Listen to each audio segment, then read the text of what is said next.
对，哎，对，那我们奖励看他们，最后我们就打掉，棒，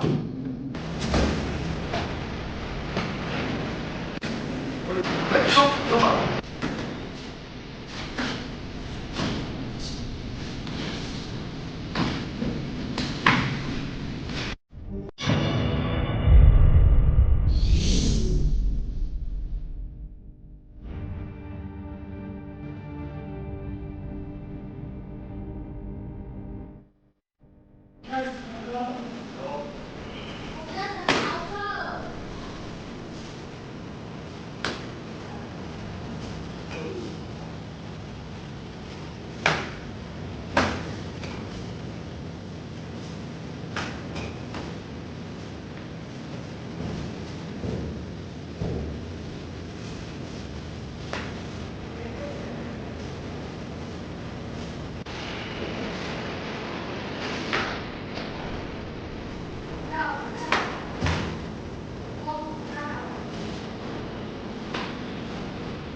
重心稳定一点。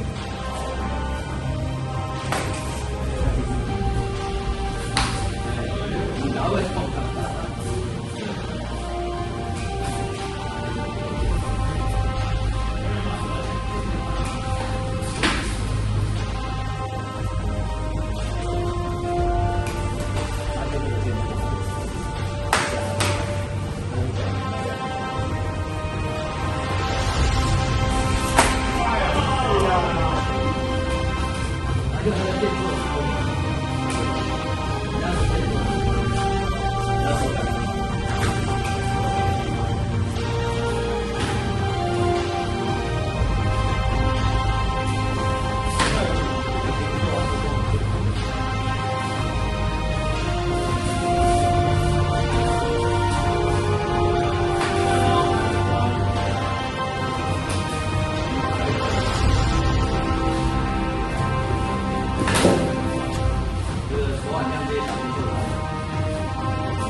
追波了，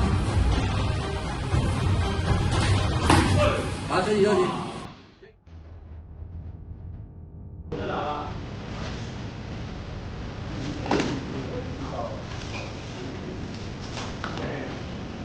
别不好，对。哎，徐瑶，差不多。哎，该教的就用。多动一下，左右往左一点。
先生。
哇，漂亮！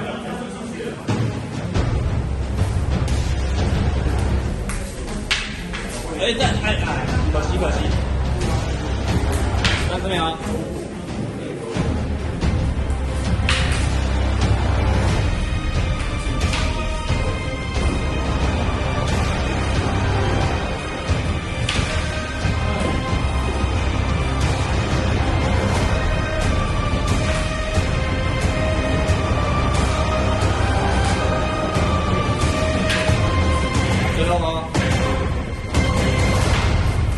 好 ，Andy。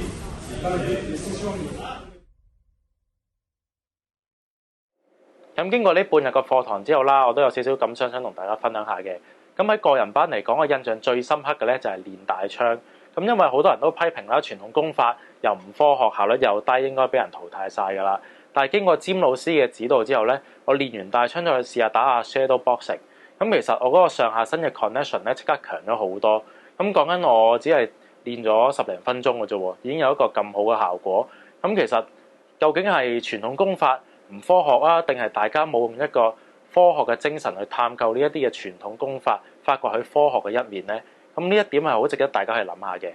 去到團體班嘅部分，我覺得佢哋嘅訓練咧係好有系統，同埋亦都保留咗傳統武術嘅味道。咁過去其實我都參加過啲 boxing 班，都體驗到現代武術嘅優點，就係佢喺拳法、步法、身法、體能等等方面咧都有專門嘅系統訓練，係非常有條理、有系統嘅。咁同佢哋操練嘅時候咧，我亦都見到佢哋會用一啲系統化嘅訓練去訓練佢嘅傳統武術。咁其實肯去吸收現代武術優點嘅華人師傅咧，我覺得都幾難得嘅。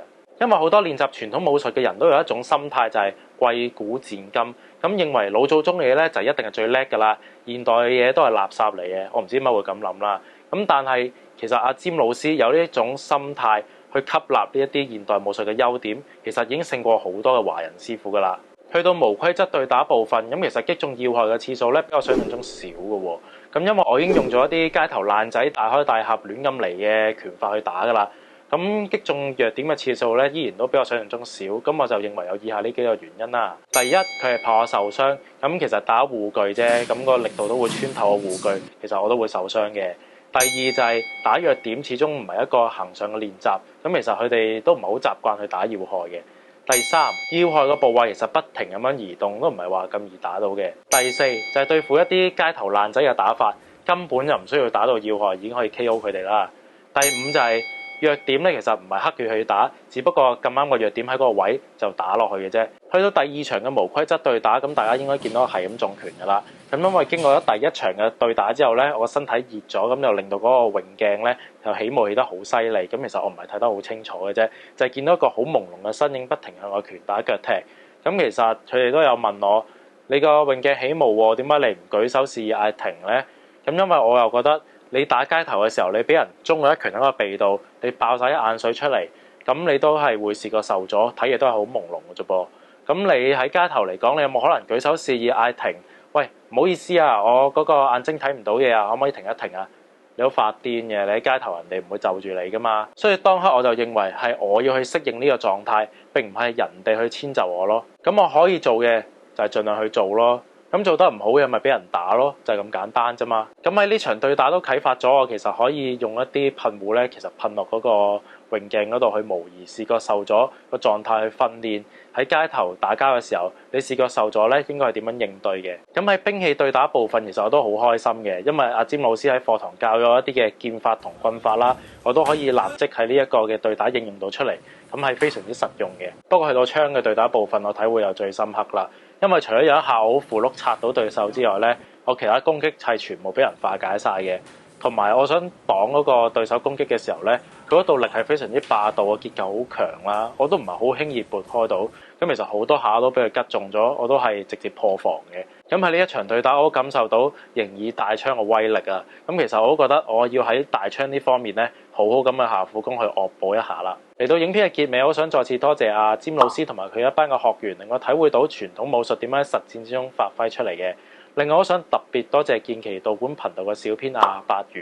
咁因為我同佢溝通咗好多啦，先可以促成到今次嘅拍攝，咁都好順利嘅。亦都係因為佢一直努力咁樣經營頻道啦，我先有機會咧認識到劍奇道館嘅各位。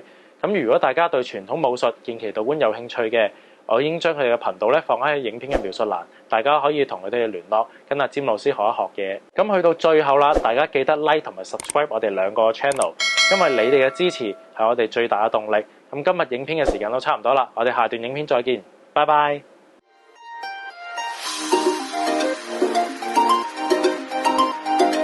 各位觀眾大家好，今日喺條街我第一次。